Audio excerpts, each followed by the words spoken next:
Ngunit ang inaalala lang ni Dodong ay kung tataasan ang kahirapan ng laro. Siguradong mas mapapabuti siya kung mapanganib, mayroon pa rin siyang kasanayan sa sistema para makatakas. Kaya nagpasya si Dodong na ipagpatuloy ang hamon para makaipon ng mga puntos. Masyadong mabagal ang pinakamadaling laro para maging sapat para mabuhay sa arena araw-araw. Pinagpawisan si Tisoy. Sa masamang lugar na ito, ang mabuhay ay itinuturing ng swerte. Paano naglakas loob si Dodong na maglaro ulit? Talagang mayabang. Kalmadong pumasok si Dodong sa arena. Tumaas ang kahirapan mula isang bituin hanggang 2 bituin para sa kanya. Sa sandaling maghahanda na sana si Dodong para pumasok sa hamon, narinig niya ang hiyawan sa kanyang tabi. Isang manlalaro ang tumakbo na putol ang isang braso. Sa kabilang banda, putol din ang kanyang mga daliri. Humihingi siya ng tulong. Hindi inaasahan ni Dodong na magagawa ng isang tao na maging ganito kaseryoso mula sa laro. Nagtatanong siya kung anong antas ang pinagdaanan niya. Dahil sa pagkakaroon ng simulete at pisikal na pagsasanay kagabi, mas hindi siya nahirapan sa laban kaninang umaga kaysa noong una, kaya sigurado siyang magiging okay ang lahat kung tataasan ang kahirapan ng isang bituin. Tutal, gusto niyang makakuha ng mga puntos kaya kailangan niyang maglaro. Pumasok si Dodong sa lugar. Totoong okay lang kung tataasan ng isang bituin. Sobrang okay. Ang hamon sa harap niya ay ganap na nagbago. Dati, nakikipaghabulan siya sa 2 halimaw sa isang patag na sahig. Ngayon, may mga likido na tiles. Ito ba ang mga hot spring? Ang misyon sa pagkakataong ito ay mabuhay sa loob ng 5 minuto at patayin ang isang halimaw. Galit na sabi ni Dodong, mahirap nang mabuhay, kailangan ko pang patayin ang isang demonyo. Hindi nakalimutan ng arena na ipaliwanag kay Dodong na ang kumukulong likido ay sulfuric acid. Kaya hindi nangangahulugan na kapag tumaas ang kahirapan ng isang bituin, nasa kontrol mo pa rin ang lahat. Nagsimula na ang hamon. Madaling makagalaw ang maliliit na demonyo sa mga makitid na daan papunta kay Dodong. Ang totoo, mas mabilis pa ang kanilang bilis kaysa sa antas ng isang bituin. Sinimulan na ng isa sa kanila na iwasiwas ang kanyang mga kuko. Buti na lang, nasasanay na si Dodong sa kanyang mga reflex. Sinimulan niyang tumakbo, ngunit ang lupain ay isa pang kahirapan. Kung ikukumpara sa kanilang maliit na katawan, pakiramdam niya ay naglalakad siya sa isang lubid. Ngunit ano ang magagawa niya? Kailangan niyang humanap ng paraan para mabuhay. Naalala ni Dodong ang palagiang pagtalon na isinagawa niya kagabi. Magagawa niyang pahabain ang distansya kasama ang 2 batang ito. Hindi na nag-isip si Dodong. Tumalon siya sa kabilang panig. Buti na lang, matagumpay siyang nakalapag.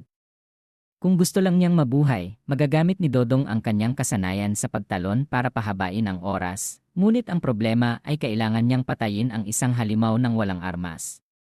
Bukod dito, kailangan din niyang mag-ingat na huwag mahulog sa mga hukay ng asid. Biglang may pumasok sa isip ni Dodong.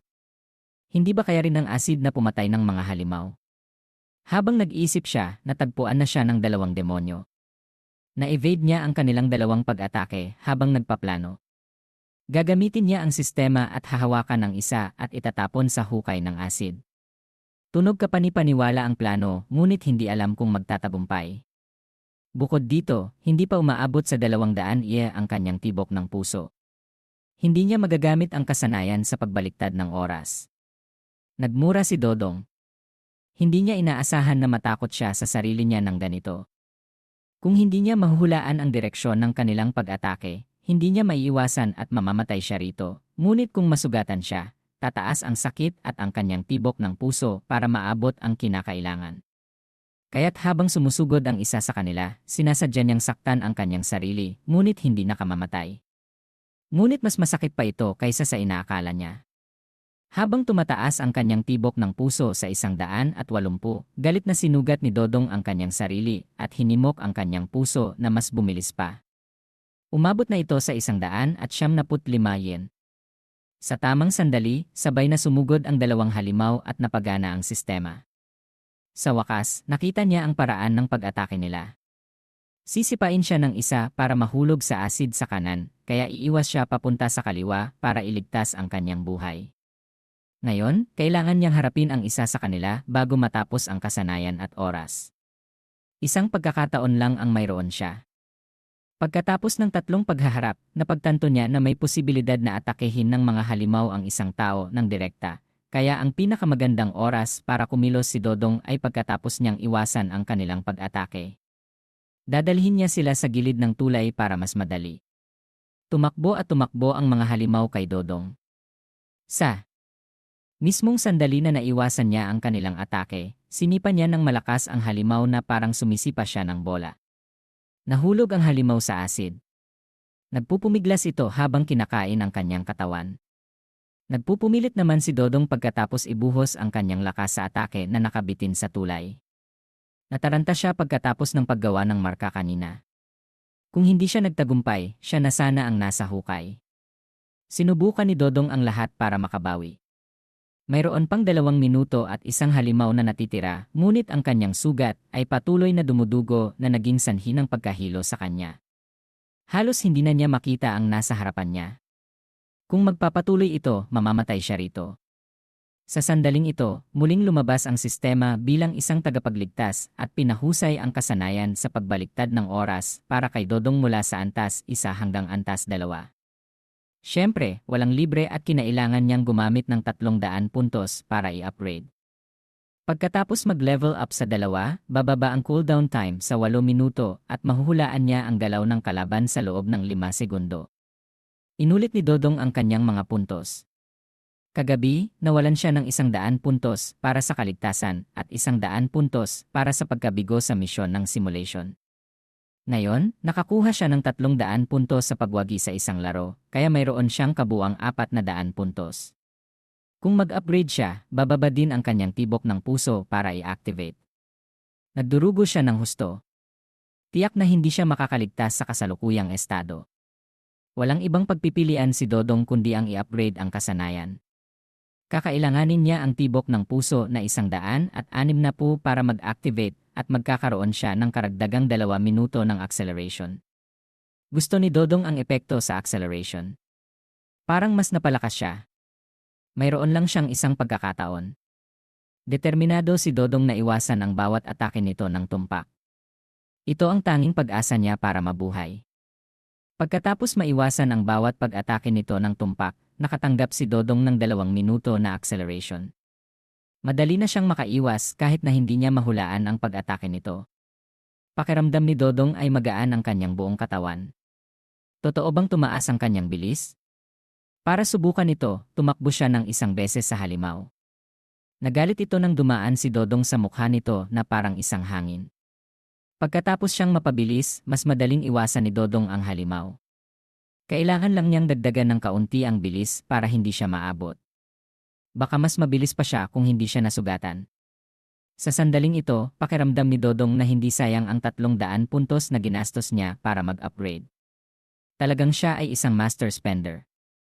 Muling sumugod ang halimaw, ngunit nasa ibang antas na si Dodong. Hindi siya kayang hawakan.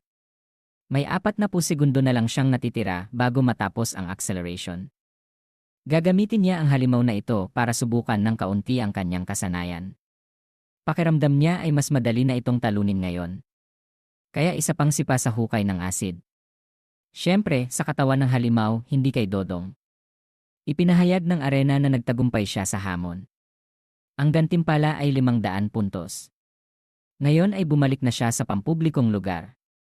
Ang unang bagay na ginawa niya pagka-uwi ay ang paggamot sa kanyang sugat. Nag-apply si Dodong ng plaster sa kaliwang braso niya. Kailangang aminin na masakit at masama ito, ngunit sulit ito dahil nakakuha siya ng nakatagong gantimpala pagkatapos patayin ang halimaw. Isang card para sa pagdoble ng puntos pagkatapos niyang mapanalunan ang isang laro at gagamitin niya ito ng 1 beses lang. Ang totoo, hindi mahal ang mga first aid kit dito. Sa 20 puntos lang, nakabili na siya ng maraming bagay. Ngayon naman ay nagrereklamo na ang kanyang tiyan. Hindi siya nakakain mula kahapon. Palagi ring tensyon ang kanyang katawan, kaya hindi siya makalunok ng anumang bagay. Pakiramdam ni Dodong ay medyo malungkot nang hindi nakita si Tisoy. Bibili siya ng karagdagang pagkain para mapabuti ang kanyang katawan. Sa daan, napansin siya ng dumadaan kanina. Hindi siya naniniwala na magagawang bumalik ng buhay si Dodong. Siguradong marami na siyang puntos. Hindi pinansin ni Dodong ang kanyang masamang mata. Ang inaalala niya ngayon ay naubusan na siya ng cookies kahit na hindi pa tanghalian. Bukod dito, hindi rin mura ang pagkain at inumin. Ito ang unang pagkakataon na nakita ni Dodong na mas mahirap ang mabuhay kaysa sa kanyang dating kahirapan.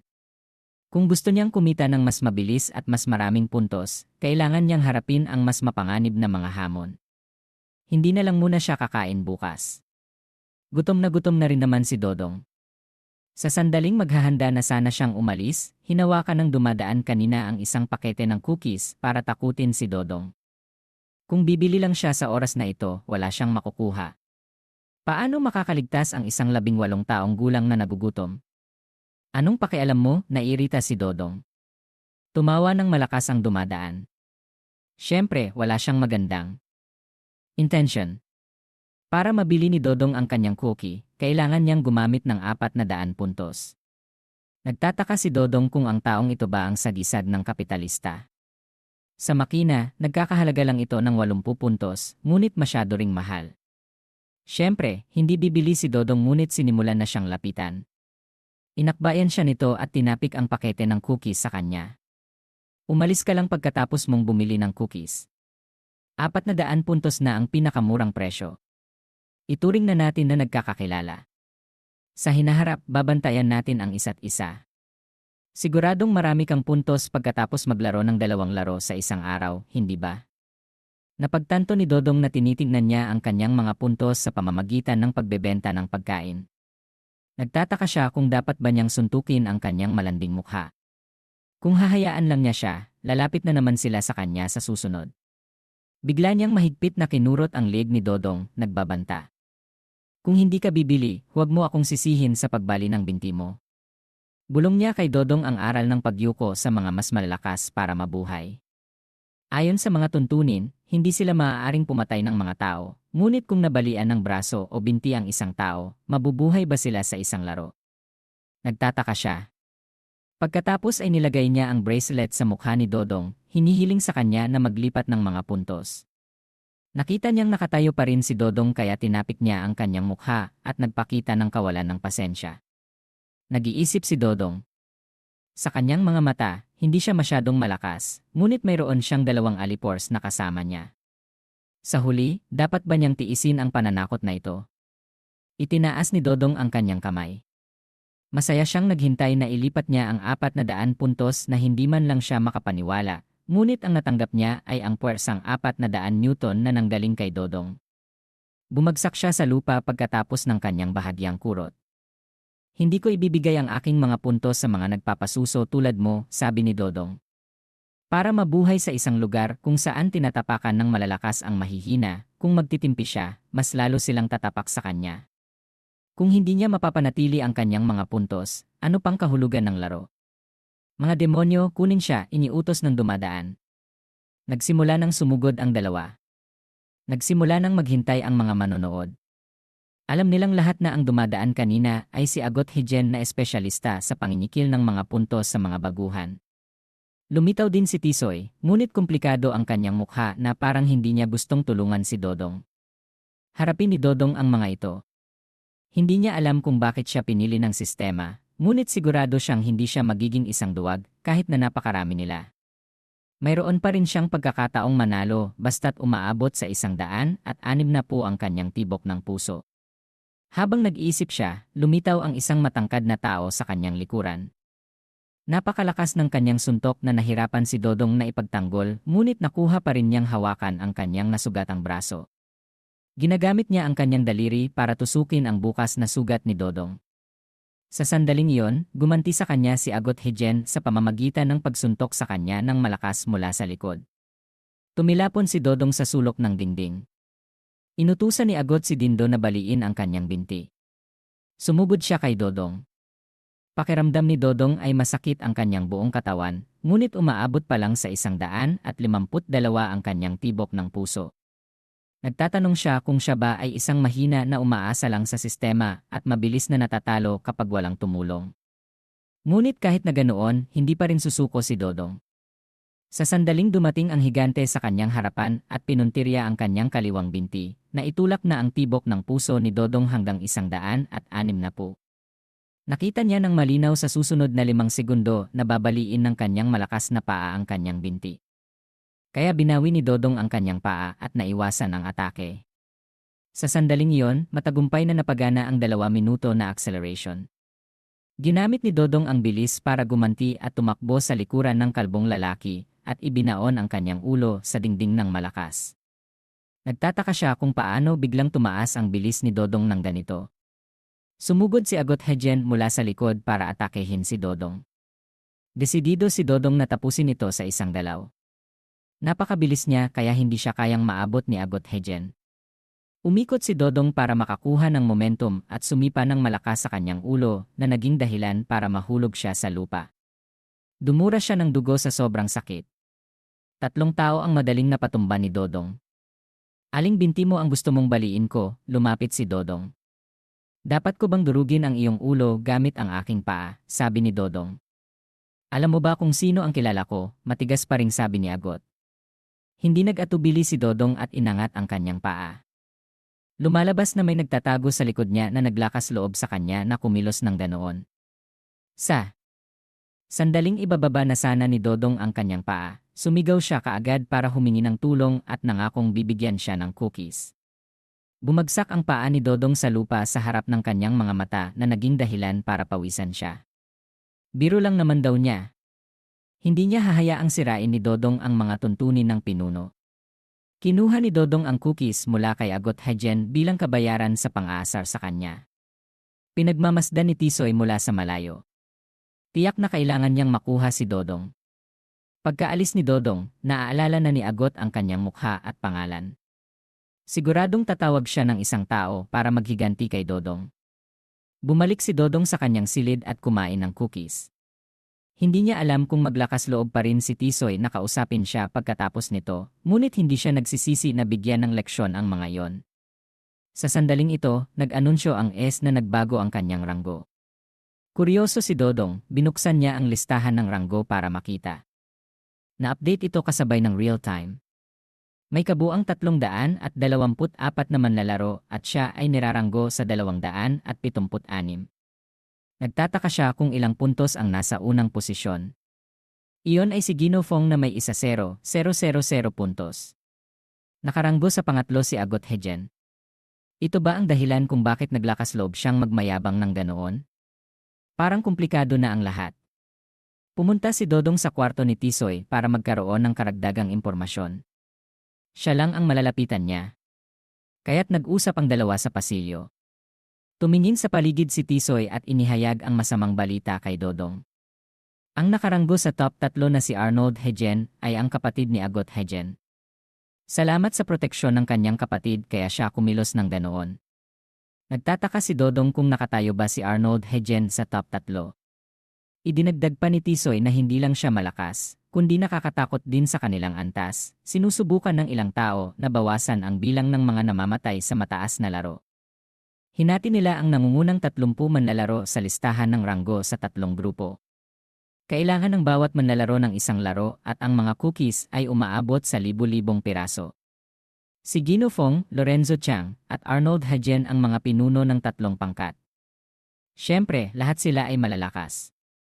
Ang mga manlalaro na nasa mababang antas katulad ni Tisoy at Dodong ay maaaring mabuhay lang ng maingat sa kanilang mga kamay. Pakiramdam niya ay tiyak na hindi siya papayag sa kanya.